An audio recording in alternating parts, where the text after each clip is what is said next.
Hello बच्चों, आप सब कैसे हो? आई होप कि आप अच्छे होंगे। तो हिंदी मधुलिका लेसन 3 चैप्टर का नाम है डॉक्टर एपीजे अब्दुल कलाम।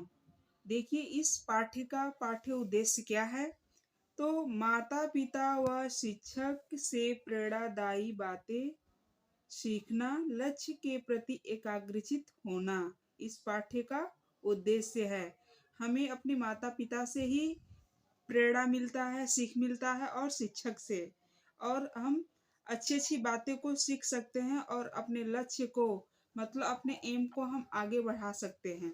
और इस पाठ्य का उद्देश्य है प्रत्येक व्यक्ति अपने जीवन में कई प्रेरणादायी बातें सुनते हैं, लेकिन कौन कितना इसे अपने जीवन में उतार पाता है यह व्यक्ति पर निर्भर करता है। आओ जाने मिसाइल मैन व भूतपूर्व राष्ट्रपति कलाम जी जीवन और उनकी उपलब्धियों के बारे में। ये हमारे देश के एक वैज्ञानिक थे। इन्हें मिसाइल मैन के नाम से भी जाना जाता है, डॉक्टर एपीजे अब्दुल कलाम जी को। और ये हमारे देश के भारत देश के राष्ट्रपति भी रह चुके हैं। तो इनके व्यक्तित्व की उपलब्धियों के बारे में, इन्होंने अपने देश के प्रति क्या क्या किया है, तो चलिए अब इस सब पाठ को हम स्टार्टिंग करते हैं। हम पढ़ेंगे, पीछे से आप भी इसे रीड करिएगा, और ताकि आपको भी जहाँ थोड़ा सा कंफ्यूजन अर्थ में दिक्कत होगा वहाँ हम बताते चलेंगे, आपको कोई दिक्कत महसूस नहीं होगा।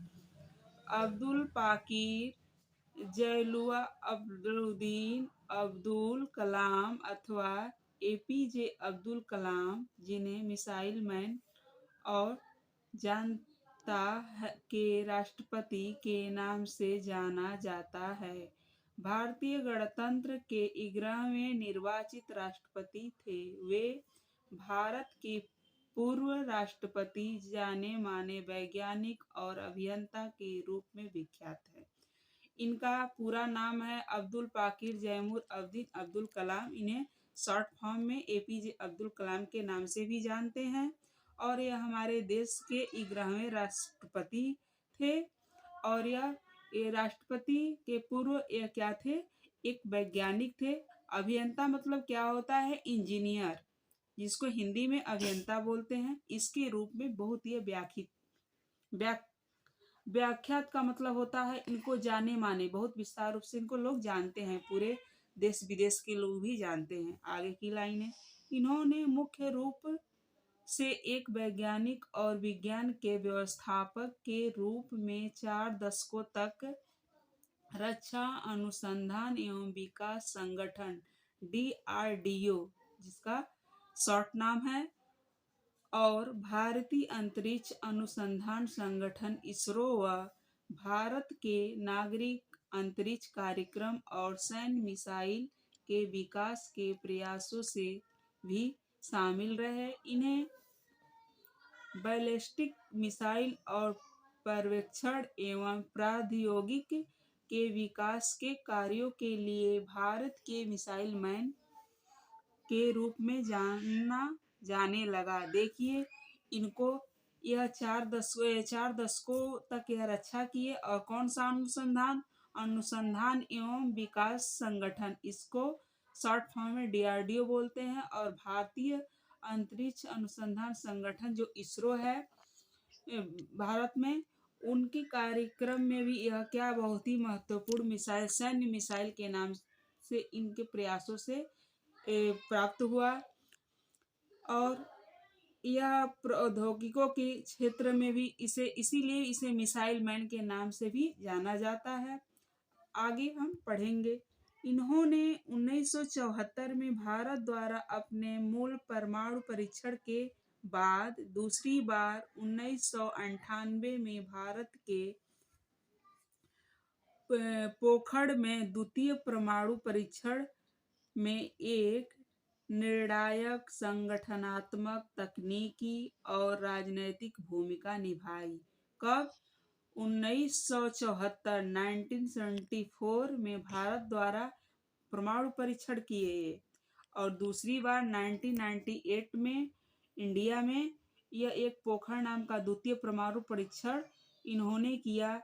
तकनीक वही जो आप विज्ञान के क्षेत्र में करते हैं उसी को तकनीक कहते हैं। तो इनकी भूमिका बहुत ही अच्छी रही। अब कलाम आगे की लाइन है।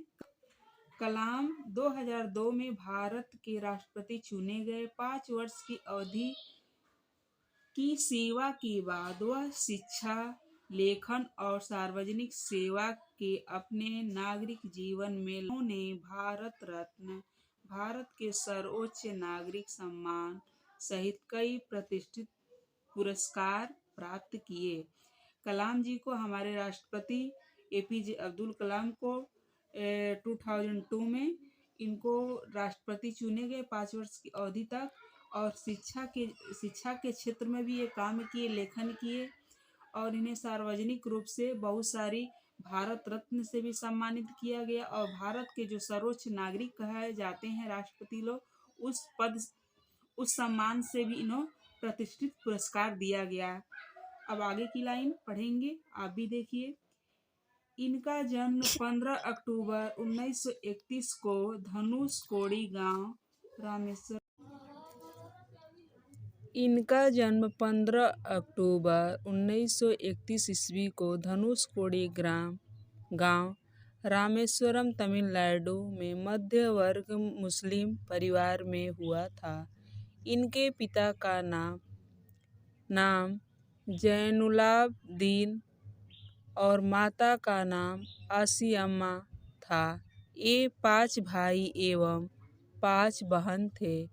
अब्दुल कलाम के जीवन पर इनके पिता का बहुत प्रभाव रहा। उनकी लगन और उनके दिए संस्कार अब्दुल कलाम के बहुत काम आए।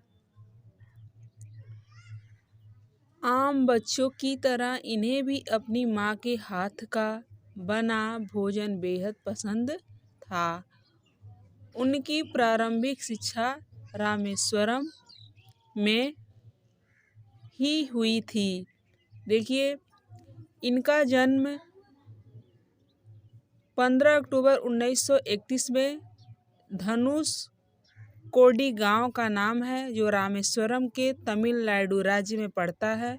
और यह किस वर्ग से बिलोंग करते थे?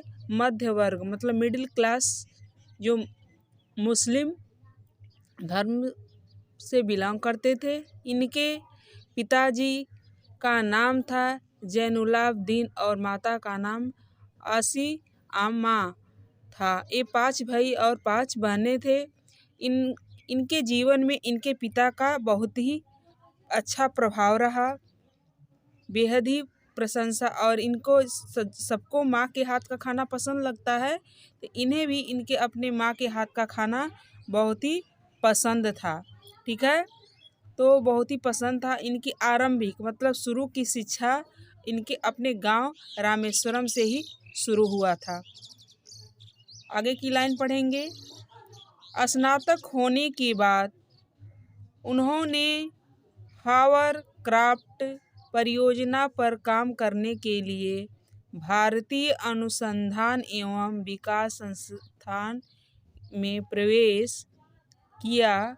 1962 में वे भारतीय अंतरिक्ष अनुसंधान संगठन में आए, जहां उन्होंने सफलतापूर्वक कई उपग्रह पर्यवेक्षण परियोजनाओं में अपनी भूमिका निभाई।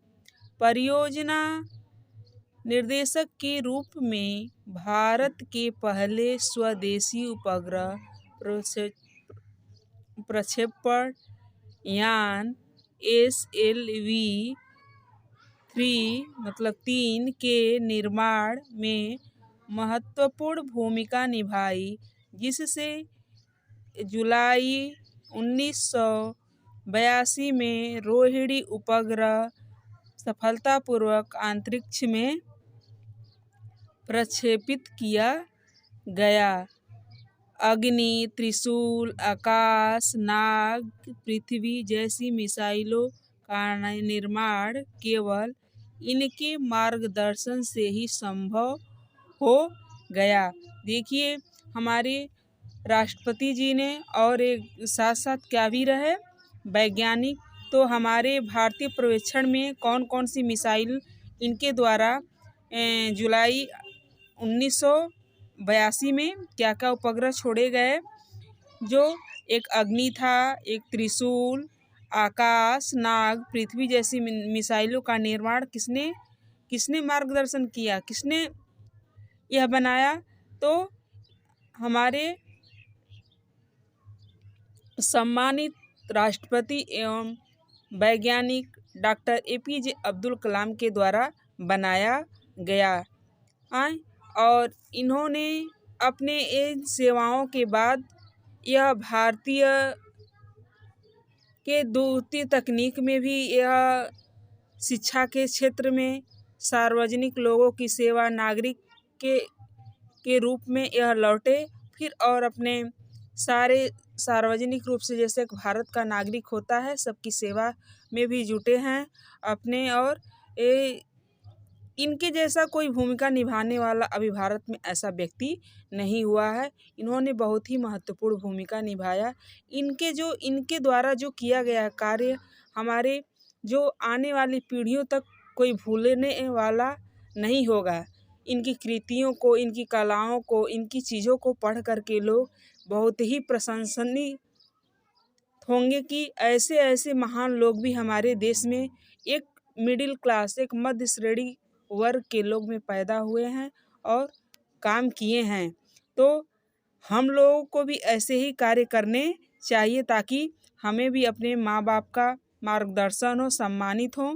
तो आई होप कि यह अभी वीडियो यह चैप्टर लॉन्ग है, तो यह अभी फर्स्ट वीडियो है। आई होप कि यह अच्छा लगा होगा। अच्छा लगे तो लाइक शेयर सब्सक्राइब करें और नेक्स्ट पार्ट है और नेक्स्ट वीडियो में हम बना के डाल देंगे। धन्यवाद।